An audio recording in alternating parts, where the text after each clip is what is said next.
문재인 주사파 정권 5년 동안 문재인이가 북괴 김정은, 김여정의 수석 대변인 역할을 얼마나 잘 수행을 했습니까? 문재인과 김정은이가 맺었던 9.19 남북 군사합의, 사실상 한미동맹 균열을 꾀했으며 한미연합훈련을 폐기하거나 축소했던 문재인의 5년은 대한민국의 국방을 곤두박치게 한 충격의 5년이었다라고 해도 과언이 아니죠. 문재인의 5년은 대한민국을 침몰시키려고 했던 5년이었다라고 해도 과언이 아니죠. 문재인 때 상상도 못한 일, 윤석열 대통령 시대에 드디어 해냈습니다. 북괴 김정은 최대 악몽이 될 이번 소식. 정성산TV 좋아요, 구독, 알림은 큰 힘이 되겠습니다. 한미 양국이 미국 조기 경보 위성 정보 공유 체계 SEWS에 대한 협력을 강화하기로 함에 따라 한국은 미국 경보 위성으로부터 북한 미사일 정보를 실시간으로 직접 받을 수 있게 됐습니다.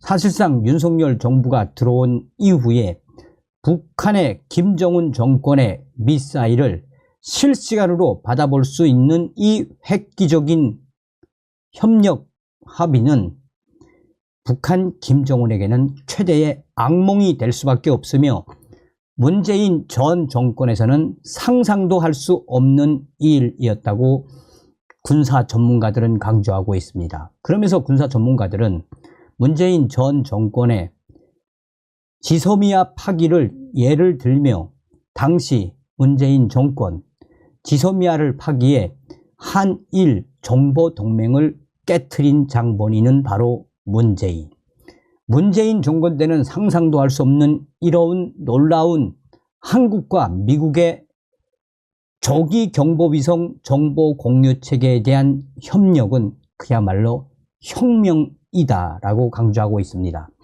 한미 국방장관은 지난 13일 한국에서 제55차 한미 안보협의회의 SCM을 갖고 고도화된 북한 김정은의 미사일 위협에 대비해 동맹의 탐지 능력을 향상시키기 위해 미국 조기 경보위성 정보 공유 체계에 대한 협력을 더욱 강화해 나가기로 했습니다.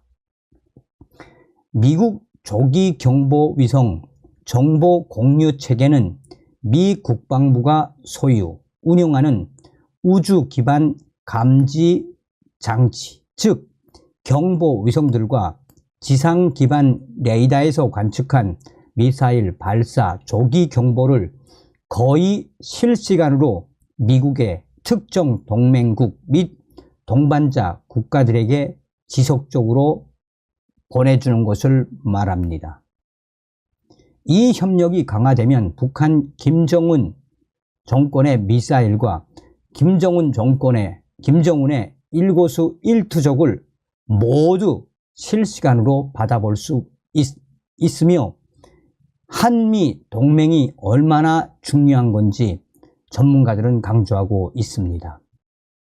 미 우주군은 우주 기반 열 적외선 위성인 방어 지원 프로그램과 우주 배치 적외선 체계를 사용하고 있다라고 밝힌 바 있습니다.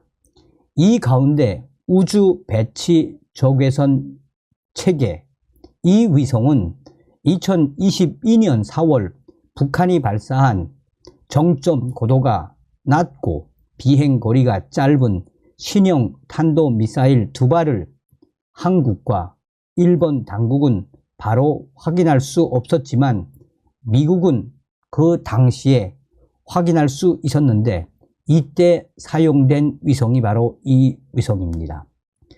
이에 따라 미국 전문가들은 그동안 우주 배치 적외선 체계가 한미일 이 3국이 개발 중인 3국 간 미사일 정보 공유 체계에 포함돼야 한다고 주장해 왔습니다. 이번에 한국과 미국이 미국의 조기 경보위성 정보 공유 체계 협력을 강화하기로 함에 따라 한국은 우주 배치 적외선 체계 위성 등으로부터 북한 김정은 정권의 미사일 발사 정보 등 기타 중요한 핵심 정보를 직접 실시간으로 받아보게 된 것입니다. 미국 랜드연구소 국제전문가인 브루스 베넷은 그동안 한국은 미국의 미사일 방어 체계에 가입하지 않았기 때문에 북한 미사일 정보를 미국 경보위성으로부터 직접 받지 못했다라고 밝혔습니다. 미국은 북한이 미사일을 발사하면 이를 감지한 위성으로부터 직접 발사 정보를 받고 난 후 이를 시간이 한참 지난 이후에 한국 측에 알려주는 시기였다는 것입니다. 하지만 이제 한국도 미국 경보위성으로부터 직접 북한 미사일 발사 정보 외에 기타 정보를 받게 됐다는 게 베넷 선임연구원의 설명입니다. 그는 미국 위성이 미국 본부뿐만 아니라 한국 군 당국에 직접 연결되었다는 것이 매우 중요합니다. 미국 카네기 국제평화기금 군사 전문가인 안킷 판다 선임연구원도 한미 간 미사일 정보 공유 협력이 거의 실시간에 이루어지는 것이 될 것이라며 이를 통해 한반도 주변 미사일 발사에 대한 한국의 이해를 대폭 향상시킬 것이라고 평가했습니다. 그러면서 한미일이 올해 말까지 완수하겠다고 밝힌 3국 간 실시간 미사일 경보 정보 공유 준비 작업이 제대로 진행되고 있는 것 같다라고 분석했습니다. 한미 국방장관은 이번 회의에서 북한 김정은 정권의 핵과 미사일 위협에 공동으로 대응하기 위한 실시간 미사일 경고 자료 공유 체계 운영을 통해 3국가 안보 협력을 양적 및 질적으로 심화시키는 중요성을 강조했다고 밝힌 바 있습니다. 한미일 간 실시간 미사일 경고 자료 공유는 위성에서 미사일 정보를 전달받는 것뿐만 아니라 이를 레이더와 연결시키고 한미일 3국 지휘관들이 전화로 연락해 상황 평가와 대응 방법을 공유하는 것이라고 말했습니다. 조기 경보뿐만 아니라 대응 조율도 포함하는 것이라는 게 핵심 사안입니다.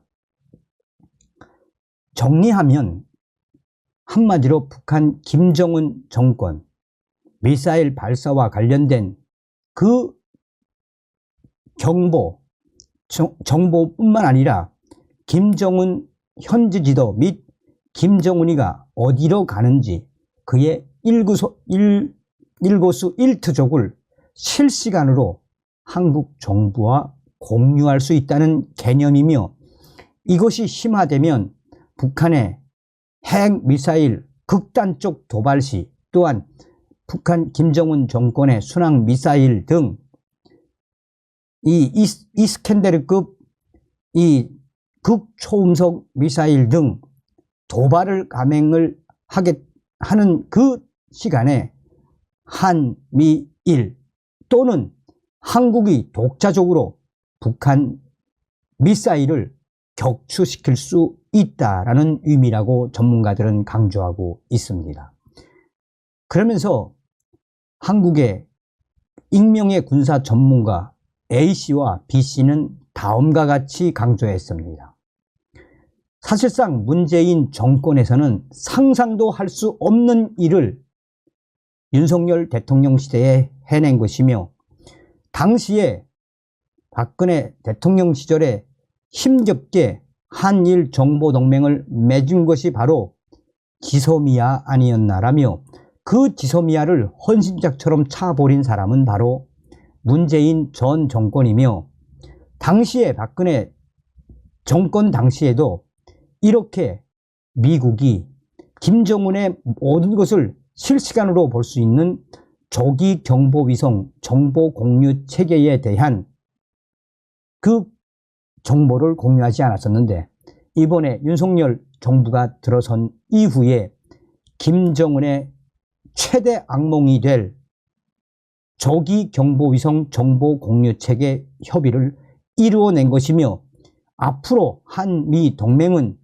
보다 더 김정은 정권을 압박하기 위한 여러 가지 군사적 협력을 강화할 것이다 라고 A씨와 B씨는 말했습니다. 그러면서 군사전문가 B씨는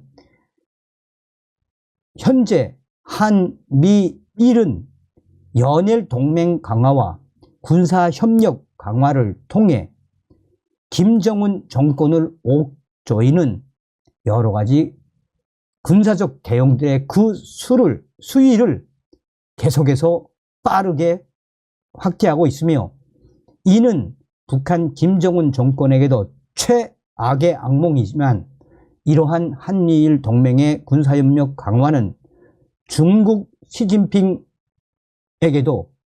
최대의 악몽이 될 것이며, 한반도 내에서 모든 상황을 한미일 동맹의 강화와 윤석열 정부가 강하게 드라이브를 거겠다는 의지가 드러난 것이며, 머지않아 이러한 동맹 강화에 중국 언론들도 쓴소리를 쏟아낼 것이다 라며, 현재 한미동맹은 그 어느 때보다도 더 강하게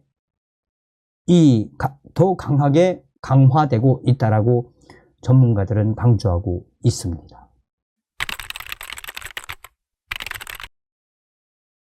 우리가 북한을 바라볼 때 두 가지의 시선으로 바라봐야지요. 북괴 김정은과 김여정의 독재국가 북한, 또한 한류와 자본주의화된 북한 인민들의 북한. 사실상 북한 김정은과 김여정 요 뱀대가리만 딱 잘라버리면 이미 북한은 한류에 의해 자본주의, 장마당 세대들에 의해 얼마나 개인 이 사업들이 번창했었습니까? 김정은 독재만 재고가 되면 북한 인민들은 이미 어떻게 살아야 하는지 다 알고 있다는 이야기죠. 자, 지금 현재 북한 최악의 식량 사정임에도 불구하고 김정은이가 역대급 주류를 수입했으며, 김정은이가 기상천외한 미사일 공업절 재정, 어떤 소식이겠습니까? 정성산TV 좋아요, 구독, 알림은 큰 힘이 되겠습니다. 북한 주민들은 굶어 죽는데 북한 김정은 정권 주류 수입 역대급. 올해 중국에서 위스키, 와인 518만 달러어치 수입.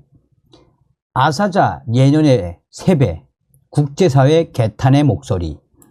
올해 북한의 중국발 위스키, 와인 수입액이 사상 최고치인 것으로 드러났습니다.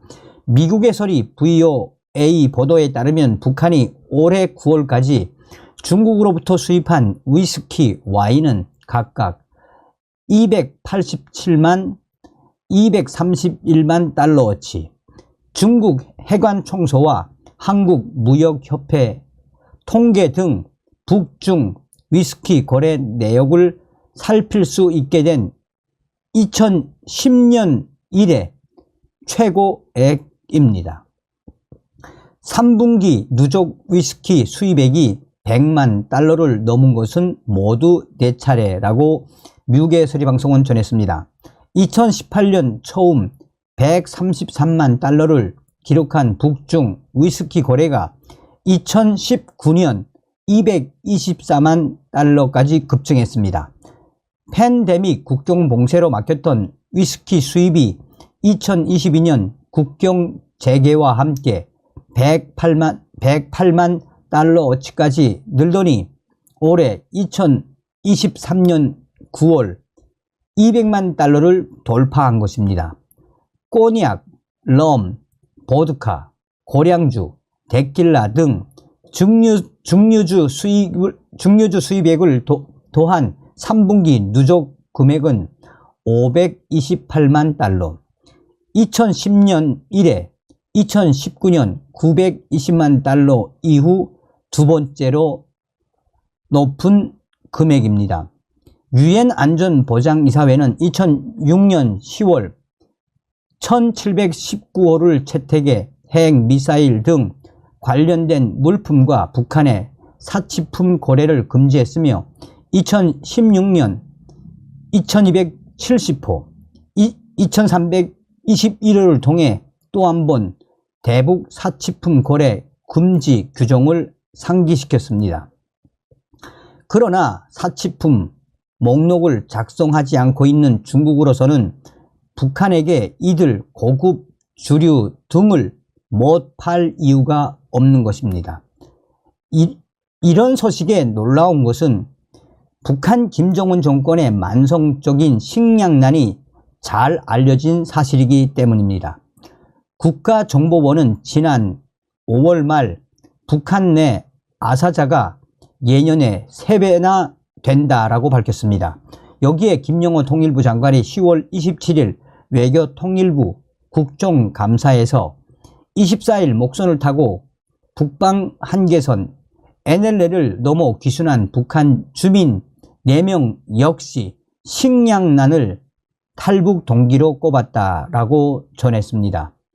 김정은 정권이 북한 주민들의 아사자가 늘어나고 있는 상황에서도 올해 북한의 중국발 위스키, 와인 수입액이 사상 최고치인 것이 드러난 이후에 전문가들은 한마디로 북한 김정은 정권의 그 민낯이 드러났다라고 외신들은 강조하고 있습니다.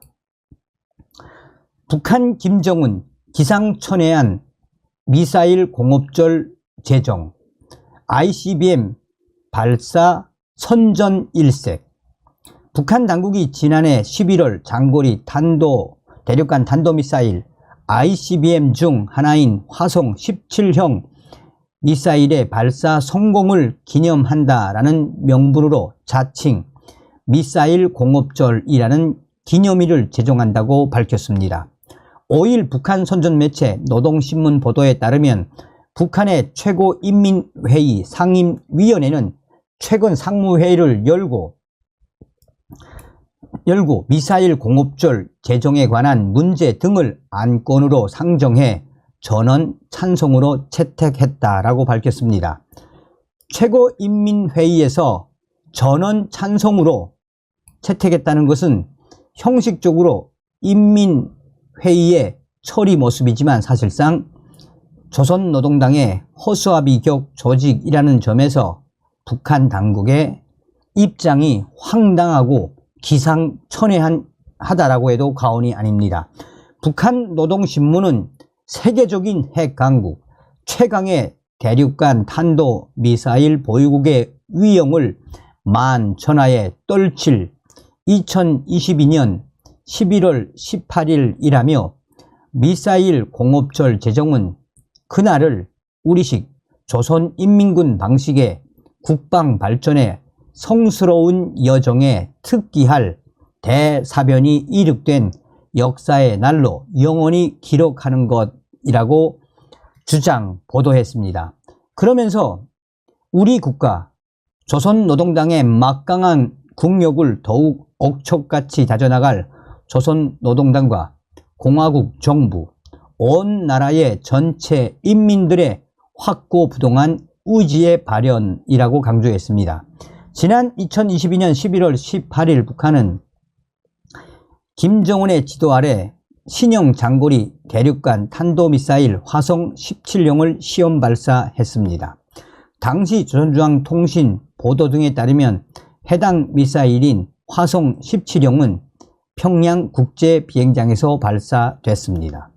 한편 당시 북한 측 보도에 의하면 최대 정점 고도 약 6,040km까지 상승하며 거리 999.2km를 4135초 약 1시간 9분간 비행 후 조선 동해 일대 공해상의 예정수역에 정확하게 탄착했다고 전했습니다. 이런 북한의 기상천외한 지랄 발광의 그 본질이 무엇이겠습니까?